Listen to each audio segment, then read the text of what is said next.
Gerbiamas ministrė pirmininkė, kaip ir minėjau savo pasisakymę, Remigijus Žemaitaitis paskelbė, kad gavęs kaip koalicijos partneris pirminį jūsų programos projektą, aptiko ten baisių dalykų, čia cituoju jo žodžius, kuriuos turėjo karštligiškai su kolege Agne Širinskiene ištaisyti.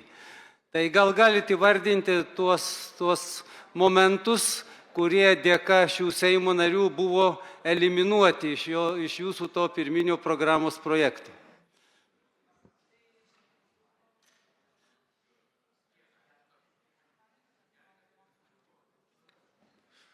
Ačiū gerbiamas kolega už klausimą.